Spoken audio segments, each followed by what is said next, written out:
Have you ever noticed that no matter how much you clean your home, still looks messy? Especially those flat surfaces like the kitchen counter, the dining table, the entryway bench. It's like they attract clutter out of nowhere. One thing gets dropped, then another. And before you know it, the space just feels visually overwhelming. You clean it, and it still feels off. And what stresses me out the most isn't the mess itself, it's that feeling of constantly having to look at things, decide what to do with them, and never getting a break from it all. My eyes feel tired, and when my eyes are tired, my mind gets tired too. If you've ever felt like that, I want you to know you're not alone. I've been there too, staring at my own home and feeling like it was draining the life out of me. But eventually, I realized sometimes just a few small visual changes can completely shift how your space feels. You don't have to throw everything away. You don't need to become a minimalist. You just need to reduce what your eyes are constantly working to process. So today I want to share with you 10 simple ways I've learned to reduce visual clutter in my home to make the space feel lighter, calmer, and way easier to keep tidy. By the end of this video, you'll probably spot a few things in your home you'll want to tweak right away. So, let's not waste any more time. Let's jump in.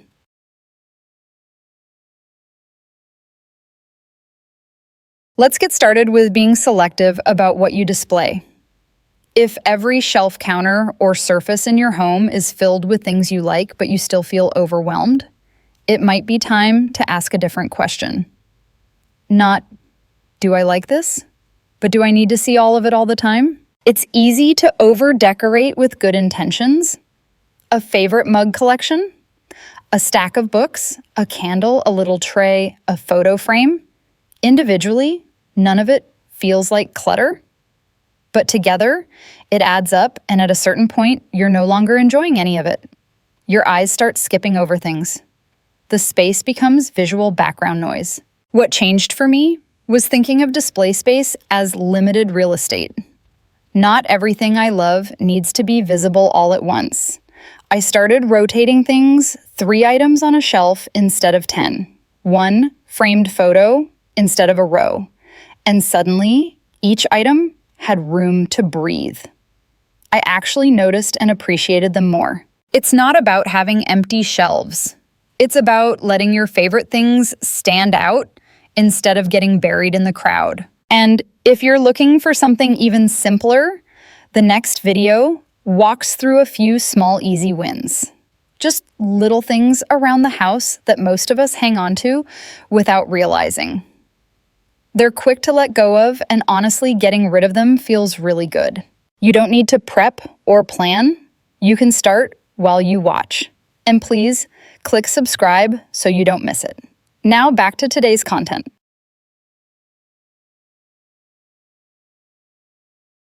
The next way is only keep out what you're actually using.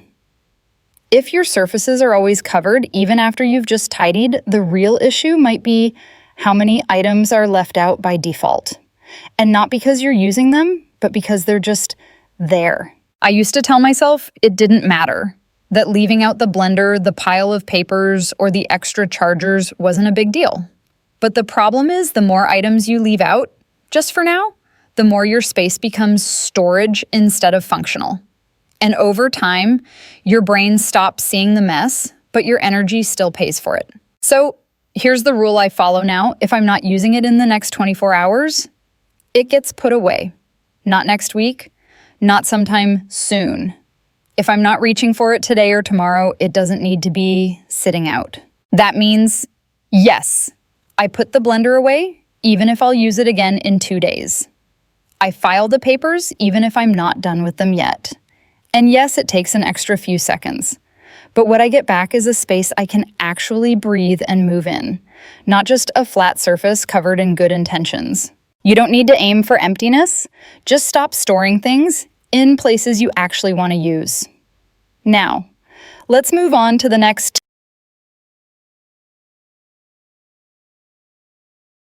The next is give everything a spot to go back to. Have you noticed how certain items always seem to end up in random places no matter how often you tidy them up? The same pair of scissors on the kitchen counter, the same sunglasses on the entry table, the same stack of mail migrating from room to room. If that sounds familiar, the real problem might be this: those things don't actually have a place to go back to. That's why designating a fixed home for things, even small things, is so powerful. You're removing the question. There's no more, where should I put this, or I'll deal with it later. You just know where it goes. It takes 2 seconds, and the item disappears from your surface and your mind. I started with the obvious offenders, the things I was picking up over and over again. Pens, tape chargers, loose receipts. Once each of those had a spot, the random piles stopped showing up. Then I tackled the temporary stuff, the kind of things that only stay for a few days, but still manage to take over. I created a catch-all drawer for anything I'm actively using that week. If it's not in use today or tomorrow, it goes in a holding bin out of the way. It's not hidden forever, it's just not hanging around where it doesn't need to be. This isn't about making your home look better. It's about thinking less. Every object with a home is one less decision your brain has to make. That's what makes a system sustainable, not how pretty it looks, but how many problems it solves. Now let's move on to the next.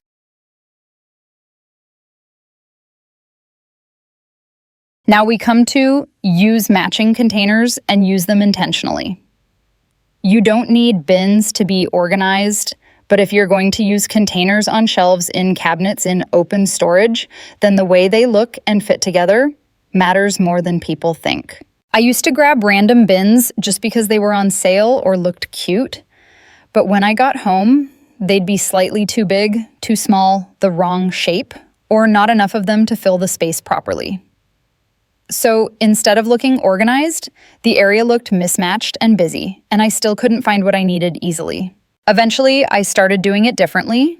I'd measure the shelf first, count how many bins I actually needed, choose one type, same size, same color, same shape, and commit to it. Suddenly, even if the inside of the bins weren't perfect, the whole space looked more put together. Less visual guessing, less wasted space. And here's the key: don't just pick containers that fit, pick ones that fit your habits. If you always reach for something quickly, choose open bins without lids. If you tend to overstuff, get something with structure. If it takes effort to use, you won't keep using it. A good system works, not because it looks good in photos, but because it quietly supports how you already live. Now let's move on to the next.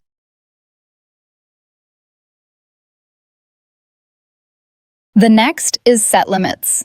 Have you ever cleaned out a drawer, made room for everything, and then a few weeks later, it's overflowing again? You didn't buy that much more stuff, it just somehow crept back in. That used to happen to me all the time. What I've realized is this: it's not just about making space. It's about deciding how much is enough. Because if you don't set a clear limit, the drawer, the bin, the shelf, it'll always fill back up. So now I give myself boundaries. One drawer for batteries, one shelf for cookbooks, one bin for extra cables. When it's full, that's it. I don't try to add more storage.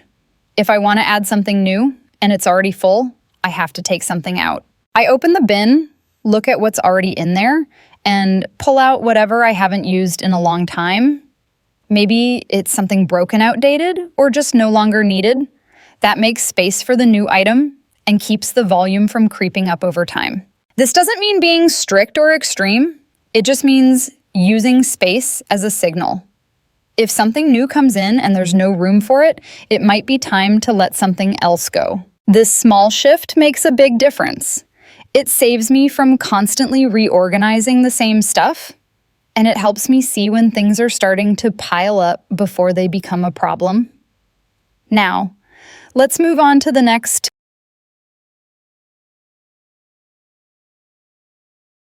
Way 6 is stop keeping multiples, just in case.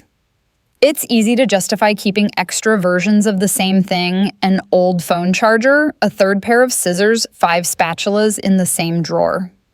You tell yourself I might need it, or it still works, or it's not hurting anyone. But here's the truth. When you have too many of one thing, you stop using any of them well.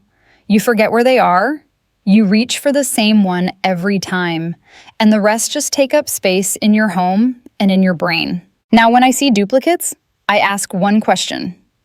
Do I ever actually choose this one? If the answer is no, it goes.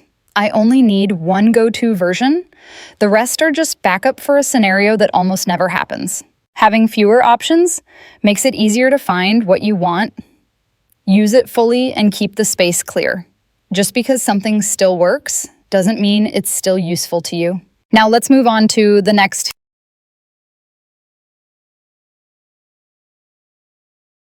The next way is, don't let temporary things become permanent. Have you ever left something out?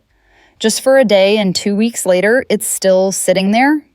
Maybe it's a bag you meant to return, or supplies for a project you were working on, or something you plan to fix this weekend. You don't mean to leave it out forever, but life gets in the way, and now that thing has become part of the room, even though it was never meant to stay there. This kind of clutter is tricky because it doesn't feel like real clutter. It's stuff you're planning to deal with. But the longer it sits out, the more invisible it becomes. And before you know it, your kitchen counter or hallway table is full of temporary items that no one's touched in days or weeks. What changed things for me was giving those in-between items their own short-term home. I use one bin near the entryway labeled returns. I keep another small shelf in my office for things I'm actively using this week. Not next month, not someday, just this week. If it doesn't get used in that time, I move it out or put it away properly. The goal isn't to handle everything right away. It's to stop unfinished things from blending into your space like they belong there.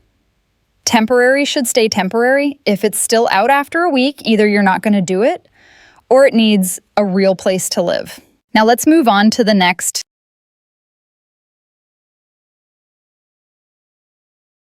The next is take one photo of the space you want to fix. Sometimes the problem isn't that your space is too messy. It's that you've seen it so many times, you've stopped noticing what's actually bothering you.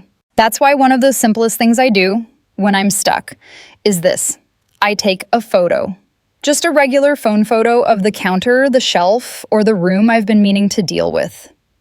And then I look at that photo like it's someone else's house. Suddenly, it's easier to spot what's off. That pile of papers I've been ignoring. That one box that's just sitting there with no reason. That corner that looks way more crowded than I thought. Seeing it through a photo creates distance. It helps you step out of your routine and make decisions faster. You're no longer walking past the same mess 10 times a day, convincing yourself it's not that bad. You're looking at it fresh, like an outsider. And that makes it easier to ask, what's the one thing I can move or remove right now that would make this feel clearer? You don't need a full plan. Just take the picture. Let it show you what you've stopped noticing. Then act on one thing. That's enough to get momentum going. Let's move on to the next.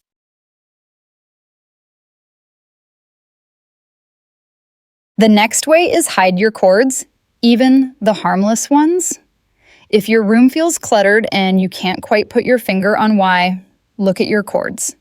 Even when everything else is in place, a tangle of cables under the desk or one dangling wire from the TV can make the whole space feel unfinished. It's easy to ignore because cords are technically necessary. You need power strips, phone chargers, router cables. But when they're left exposed, especially in otherwise clean areas, they draw attention for all the wrong reasons. It's not about being picky. It's about visual clarity. Every messy cord signals this corner isn't done yet.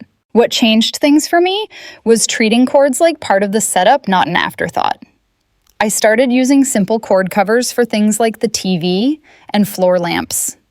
I attached small adhesive clips behind desks to hold cables against the furniture instead of letting them drop. I grouped power bricks into baskets. And once those little visual distractions disappeared, the space looked like someone finished it on purpose. Not like I ran out of energy halfway through. Cords are useful, But left out, they add noise to your space that you stop noticing, even though it still affects how settled the room feels. Tuck them away, and suddenly the whole room feels more pulled together. Now let's move on to the last one.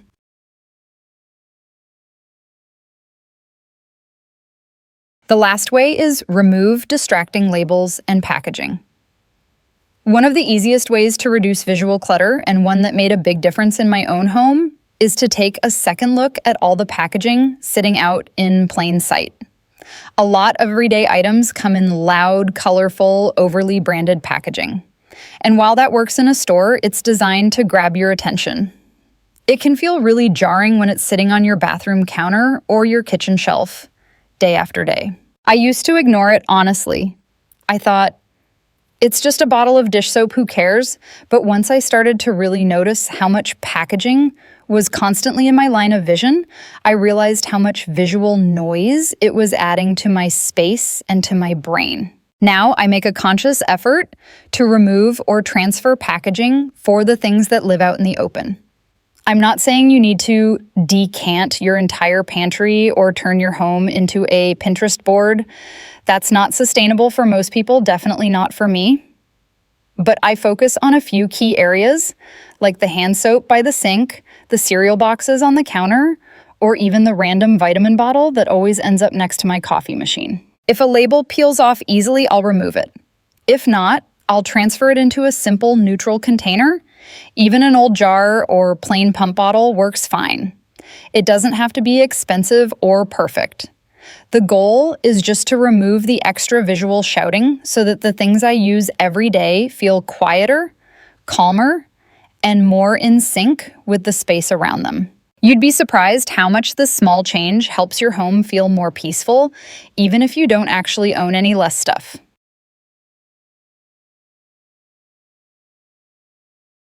That's it for today, and I hope at least one of these gave you a new way to look at the stuff that's been quietly wearing you down. You don't have to do all of them. You don't even have to do them perfectly, but just picking one and trying it even in one corner of your home can start to shift how everything feels. And if you're looking for something even simpler, the next video walks through a few small, easy wins. Just little things around the house that most of us hang on to without realizing. They're quick to let go of, and honestly, getting rid of them feels really good. You don't need to prep or plan. You can start while you watch. I'll see you there. And please click subscribe so you don't miss it.